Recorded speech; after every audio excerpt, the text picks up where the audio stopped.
I remember distinctly very well that noong napag-usapan yung 200 billion ang bibigay ng Congress, sinabi ko sa Tagalog, although broken, because I really do not know how to talk well. It's a mixture of Visayan and Tagalog in Davao. Sinabi ko, wag na wag ninyong do not fuck up with this pera because it's really a blood money now needed to keep the nation alive. So wala akong I would listen to Secretary Duque. But I gave him the instruction and I admit it in public now, sabi ko sa kanya, do everything you can. Sabi niya, there's so many proposals. So I do not care. If it's not cheap, if it is expensive, just go ahead and do something about it. Kasi ipit na tayo dito. And those were the early days. I remember yung ipit ako, I was boxed in a corner. Sabi ko sa even the task force, please do something about it. And the task force is a task force. It's composed of many talents there. Kung ang utos nanggaling sa akin, correct, tama yan. Ako ang nag-utos sa akin, sa sarili ko, na sabihin kay Duque na gawain mo.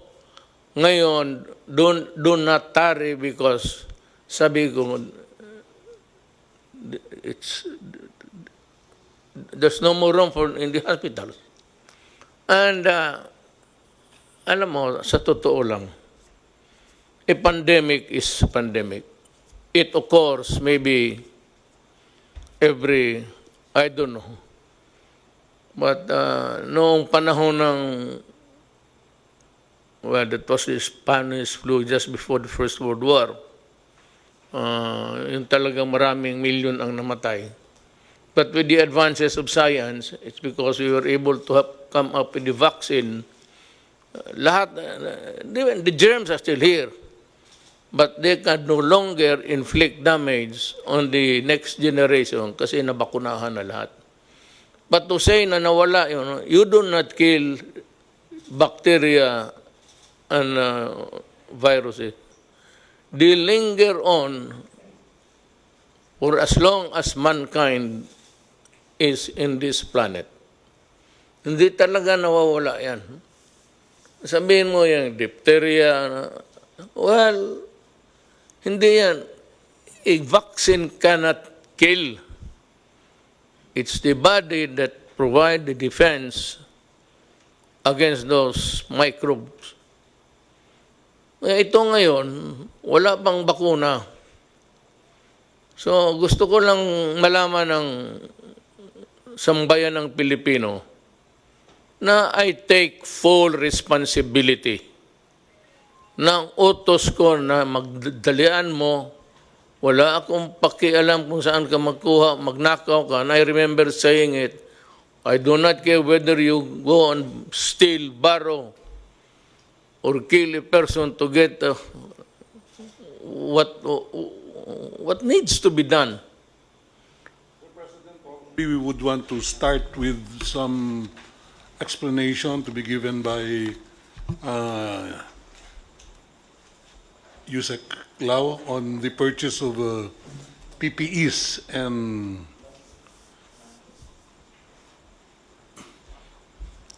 some medical equipment. We have a mannequin there. That is the complete set of the personal protective equipment for a medical personnel to wear. Wala. Who's inside there? A woman? No, mannequin po. Bakit may manikin ako dito? Kulang lang po siya ng ano tawag doon? It lacks the face shield. It's 9-piece item. So we start with the most expensive part is the coverall. Yung parang may takip sa ulo. Okay. This is the coverall. It has a blue strip, which is this is one of the marks of a very expensive coverall, protection gear. This is what we call as Ebola level. Ang Ebola level, it can actually stop even air transmissible viruses. Ano siya? It's lightweight and it's non-woven, may heat seal, even the sewn portion is covered to make sure that pag nagkaroon tayo ng spill, air or liquid, hindi papasok sa balat or sa clothing ng mga doctors. So when you go international, lahat sila itong sinusuot. There's only one country who's not wearing this, it's Korea. Korea has the same item but no heat seal. That's why even yung Korea companies that's trying to provide supply sa Philippines, we cannot accept their item because it's not heat sealed. Now, the difference between heat sealed and not, it's almost 200 to 300 pesos. So, mahal kasi. We have a price from DTI. There's one company known as Conweb. They are producing PPEs locally that will start on June this year. So, we will be buying it at 850 kasi local. But the materials will still be imported from China. But this one, pag imported to, at least 1,100. That's the statement of Senator Lacson, yung 1,097. This is one. Kasi this is actually 1,100. So when you say, they say PPE sa DOH, that's just the coverall. Now we have locally made items like this. Yung mga local kasi hindi siya medical grade. Tela ang gamit, fabric. So pag fabric, may tendency yun na papasok yung tubig. So hindi siya protective. It makes you feel secure, but it's not actually medically safe for you to wear. So let me interrupt you. Yes, sir. So do not buy that kind of overall suit. It is a plastic one that would place the health workers, even if there is just an iota of chance na buhay yan. Tama yan. Yun ang binili mo? Yes po, this high grade po. Yes. Tama yan. Walang problema. There is a standard set by DOH and FDA. Ano po to, international standards, and we're following that. We don't go below kasi nga the company can be sued, we can be sued. I agree with you. Then the next po, we have the goggles. Yung goggles natin, there are many types of goggles. That goggles po, meron siyang butas but not direct. Pag direct kasi, pag may fluid, papasok siya. So may ventilation but it's called the ventilation na indirect kasi may valve. So air can come in to make sure you will not perspire. The goggles is anti-fog para hindi siya mag-fog. And at the same time, may ventilation so that there will be no moisture. So pag wala siyang ganun, ang tendency you sweat, magpuputi-puti. The next one is we have two types of mask pinapasuot natin sa kanila. Both. We have the N95 or the KN95 and we have the surgical mask. Where is the other one?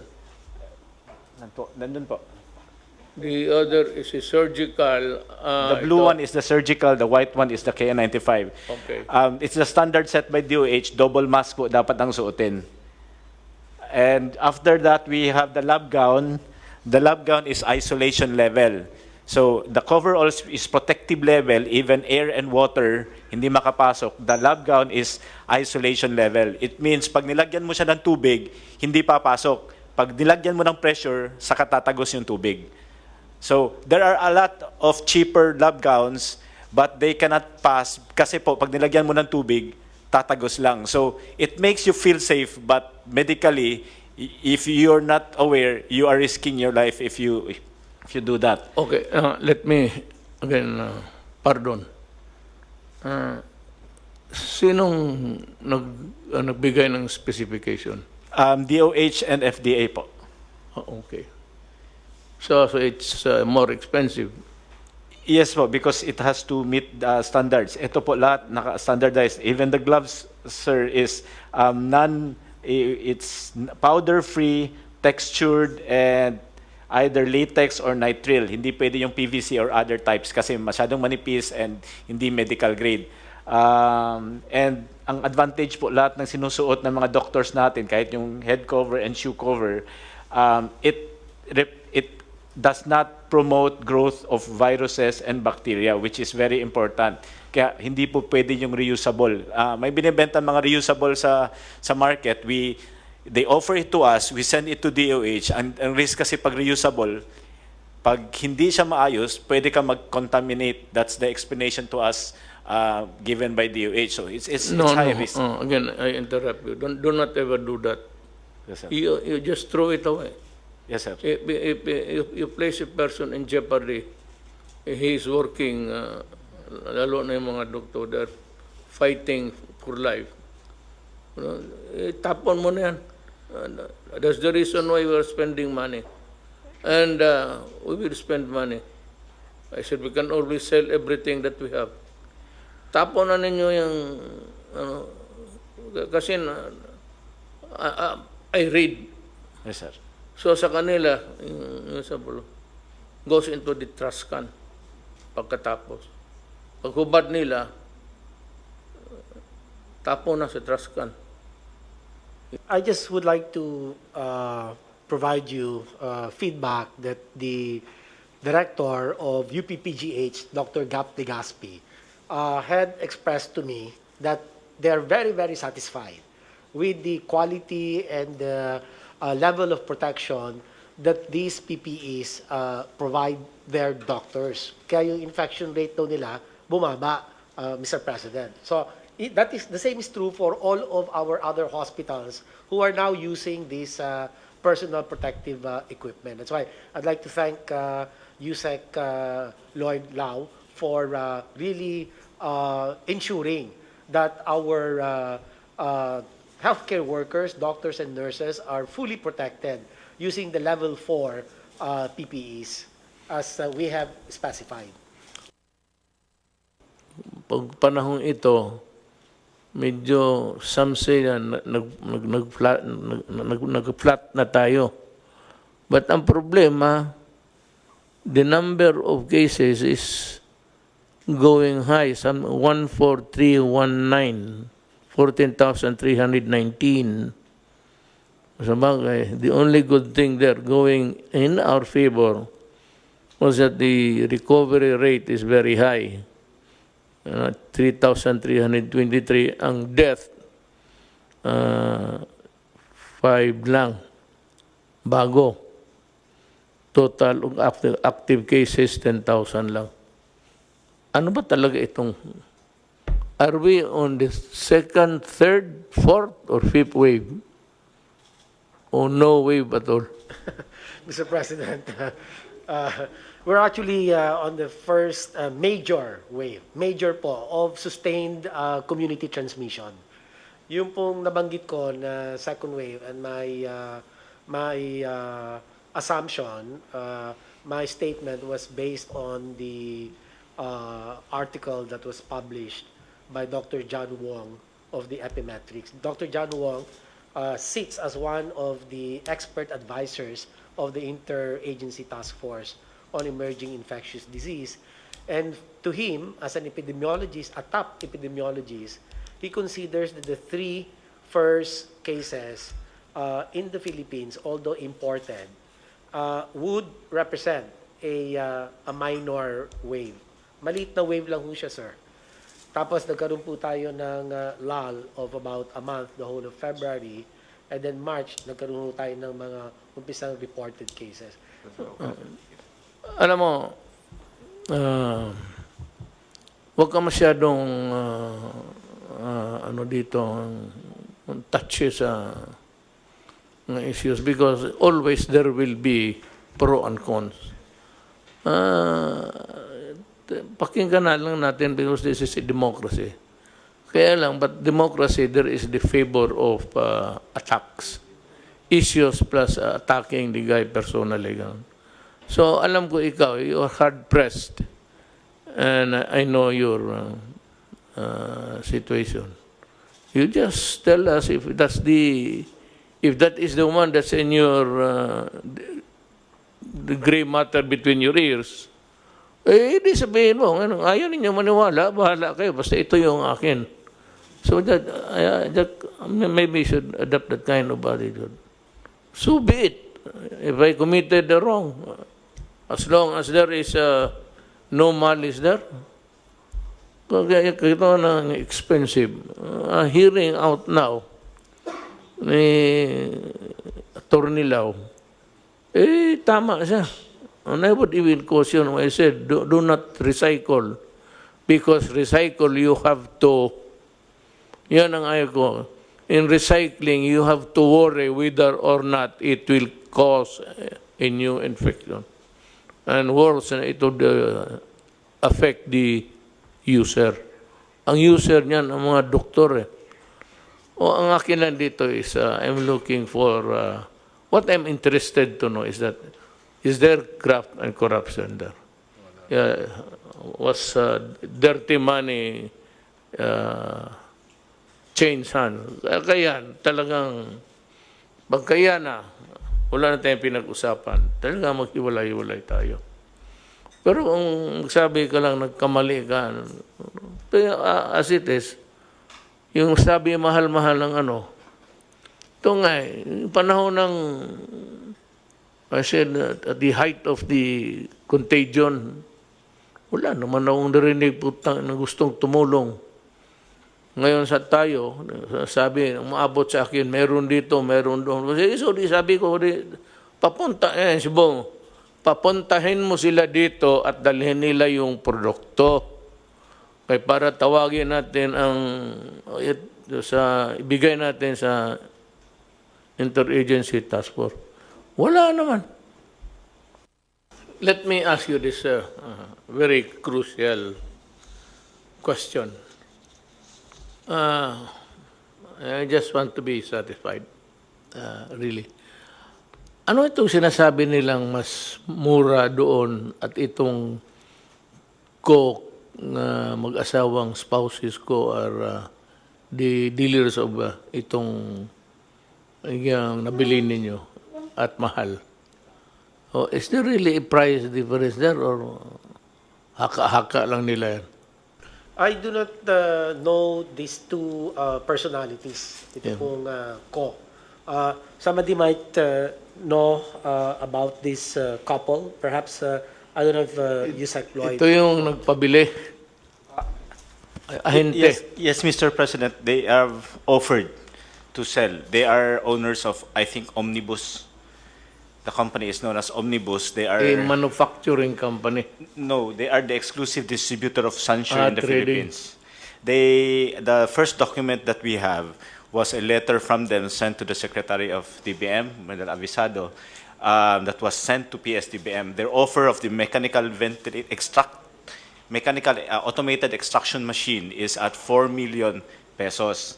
We also have an email from them offering the said item at 4,350,000, which Senator Lacson is claiming that if you buy it direct from Sansure, it's only at 1,750,000.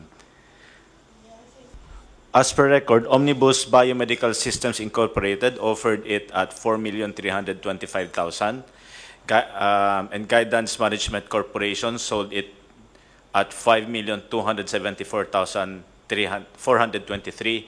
Filanaserve Incorporated at 7,740,000. These are all domestic corporations selling Sansure equipment in the Philippines.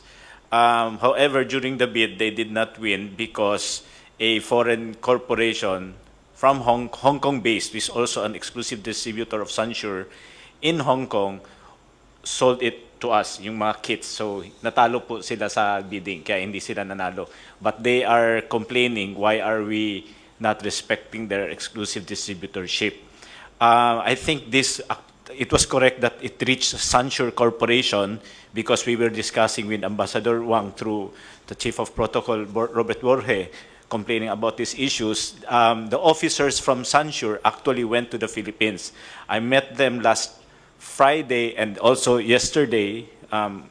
We met them over lunch sa DBM, And we personally requested that if they sell directly to the Philippines, and they're willing, to forego of Omnibus, because they were actually negotiating that since they have relationship with Omnibus, can they use it as distributor, and they are willing to reduce the price. I think Omnibus is willing to reduce the price.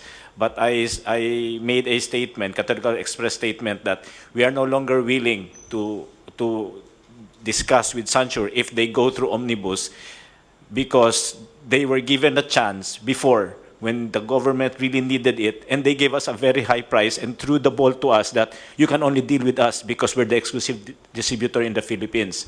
So if we allow them to distribute now at a lower price, we're giving them a reward for what they have done before. Now that we can go direct to Sansure, we suggest that we bypass them, because we can get it cheaper. Second, they should pay for what they have done before. Kasi nagipit tayo, hindi tayo makalipad. Kasi meron tayong mga restrictions and all. They're the only ones who are connected to Sansure, and they're selling it at least not less than double the price. And you cannot get it unless you pass through them. I think the same problem with the private sector. Okay. Anybody else? Anybody would like to? Yes, Secretary Roque.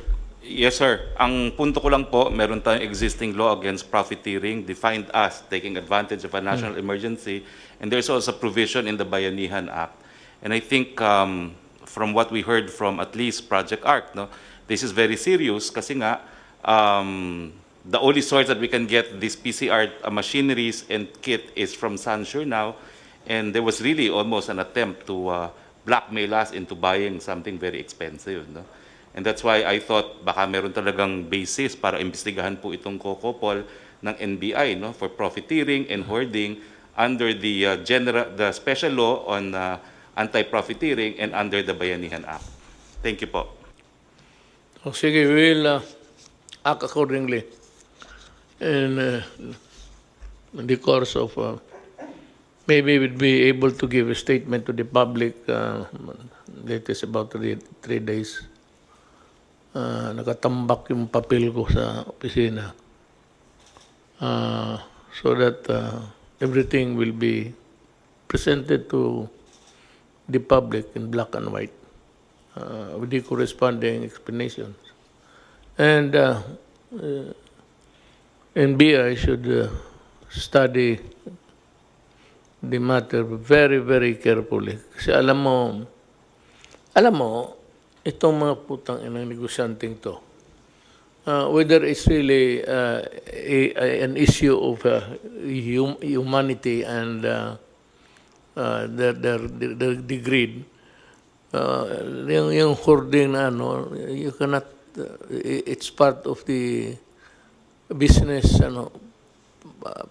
practices which you may call not even obnoxious. It's repulsive to the human mind when you start to think about it.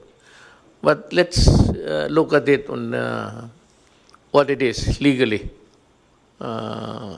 Sans the maybe yung mga suspicion, whether it is like that. After all, it's not easy to charge a person. I still believe in the if the NBI has the probable cause, then go ahead. But I still believe in the what accruing to government people working, the presumption of regularity in the performance of their duties. Dito na naman tayo sa There's a more serious problem coming up is the issue of the OFWs coming in. Sa pagka ngayon, meron tayong 24,000 stranded in Manila. And they are stranded in the sense that they are not allowed or they cannot go home because the local governments are not accepting them. So, merong mga pronouncement na ang policy na they will not accept returning OFWs. Ang masama nito, kasi pag ganun ang behavior natin, Secretary Bello says that there are about 302 coming in a short while, and 62,000, 302 and 62,000 are expected to arrive as soon as our airports are open. No,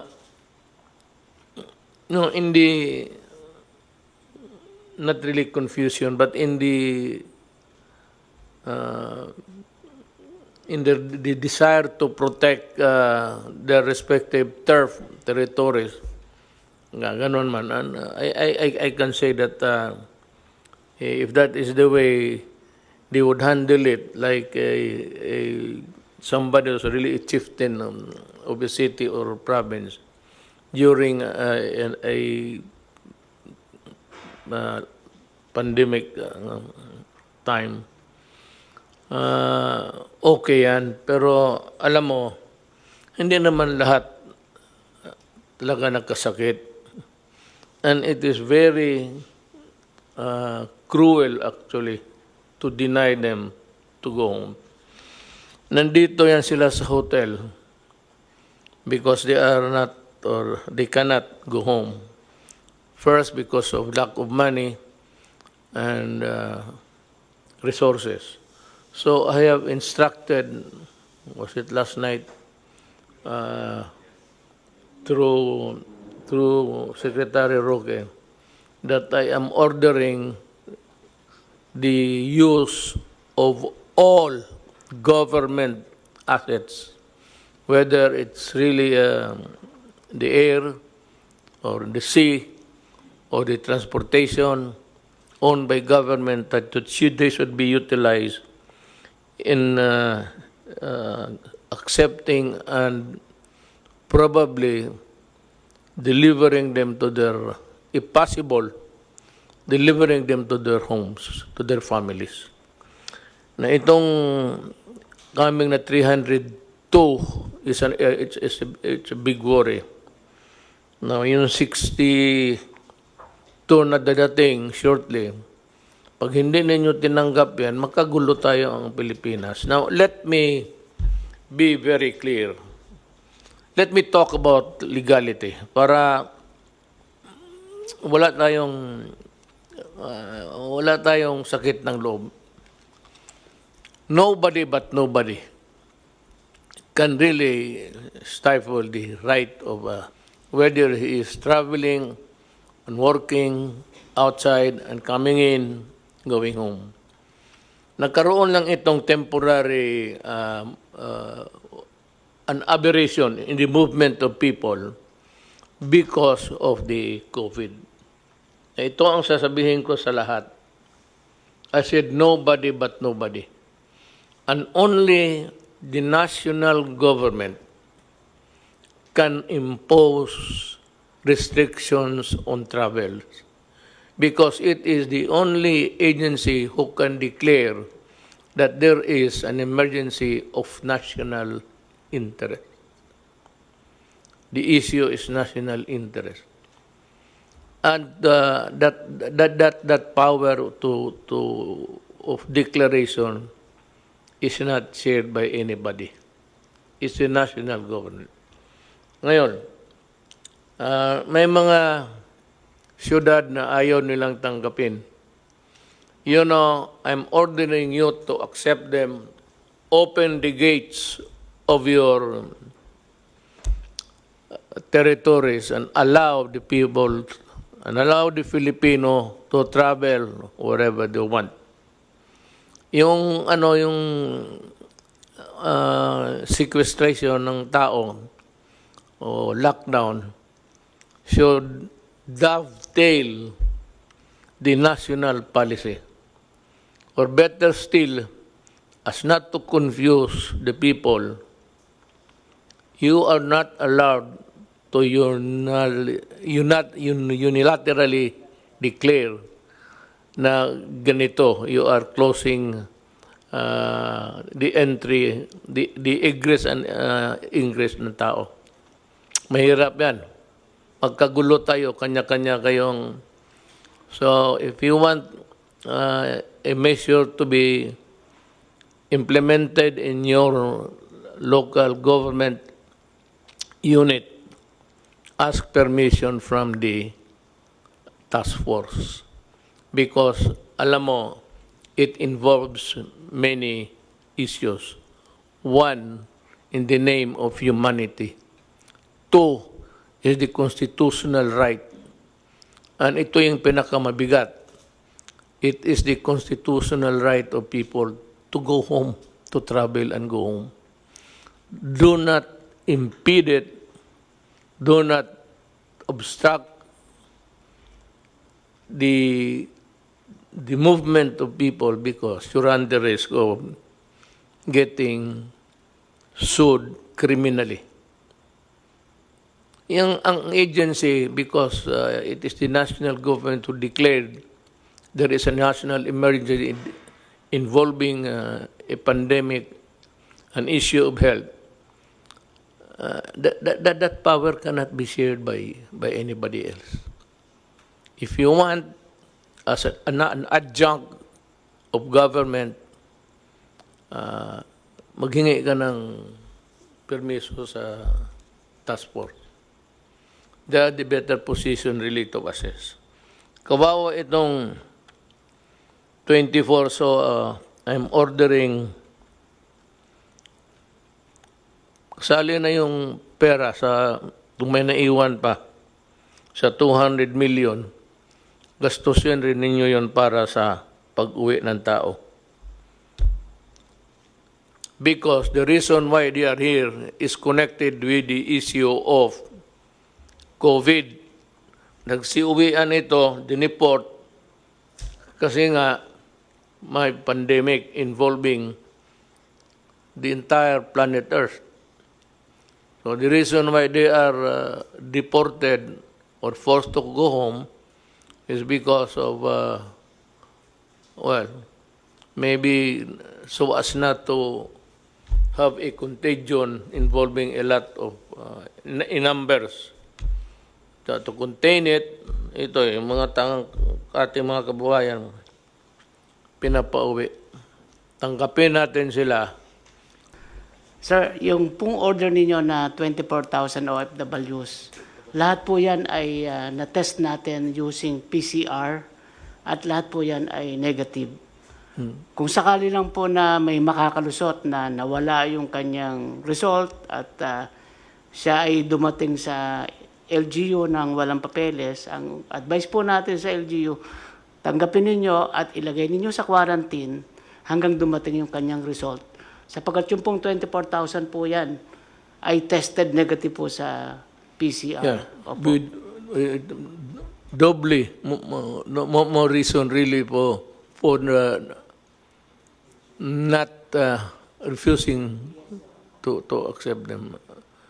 Kawawa naman. Alam mo, ladies and gentlemen, if you are listening, Pilipino to, kababayan natin. Tanggapin ninyo and provide for sequestration houses if you want. Yung doon sila i-quarantine.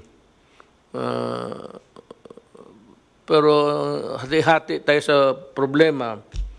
Total, hindi naman kami nagkulang. Whatever you need, we provide. It's just a matter of time. You cannot service the entire 110 million Filipinos at once. That's why I think it's ignorance only on the part of the LGUs. They don't understand, you know. So I think tama ho yung sinabi niyo, we should lecture to them. We should have seminars. I'm willing to give it even via Zoom, di ba? We're doing this anyway for LGUs. We can do it for them. No? We have to educate them. Mr. But anyway, President, the 4,000 will be home to their own provinces by Thursday. But it behooves upon the Right? DILG to really see to it that everybody is delivered and returned to their homes, sa pamilya nila. Nung panahon ng good time, we were experiencing the benefits of the dollar. It formed a big part of our GDP. GDP is simply income. Ang ibig sabihin ng GDP is income. Nung income na sa bansa natin, malaki because nandito ito mga OFW. Tapos ngayon, hindi natin tanggapin. Oh, what's the fuck? That's final. Mga mahal kong kababayan, ang gobyerno may proseso na pag-modified quarantine, may mga lugar, pati may mga tao na exempted na sila, so they can work. Gaya ng mga construction, malayo naman sila, hindi man dikit-dikit yan. Pero dahan-dahan yan. Pero ito lang ang pakiusap ko. As I said before, kayong maglabasa na, baski na hindi nga kayo pinapayagan, lumalabas na kayo eh. Hindi ko naman kayo madampot, pati yung mga bata ninyo kung isalin ninyo. But ito ilagay ninyo sa ulo talaga ninyo, ha? Sa conscious mind ninyo palagi. Ang COVID ho, nandito pa. And yung pagpalabas ng mga tao, hindi ibig sabihin na tapos na ang COVID. Nandito pa rin. So, kung gusto mong lumabas ngayon, sa ngayon, wala pang medisina, walang vaccine, at your own risk yan. Kung maglabas ka, sabihin mo, wala mang mangyari, magandang antibody ko, gano'n, okay. Pero pagdating sa panahon, at nagdelirium ka na, at ginamit na yung ventilator, yung ventilator is the last chapter sa ospital. May lagnat ka, tapos may oxygen. Pero pag ginamit na yung ventilator na yan, ibig sabihin yan, yun na yung maskara mo papuntang langit o saan. Bantay kayo dyan. Do not be reckless. That's the word. Huwag kayong masyadong pabaya na basta sinabi ko sa inyo, alcohol, hugas kamay, mask. Maglabas kayo, take all precautions para walang sisihan. Gamit ka ng mask, gamit ka. Pag tinamaan ka pa rin, papanahon mo na. At saka, if you're not allowed to go out, especially yung bata, pero malapit na. I think by the grace of God, we will have the vaccine before the end of the year. So mag-asa na lang tayo sa mga marunong at saka mayaman na mga bayan. They are feverishly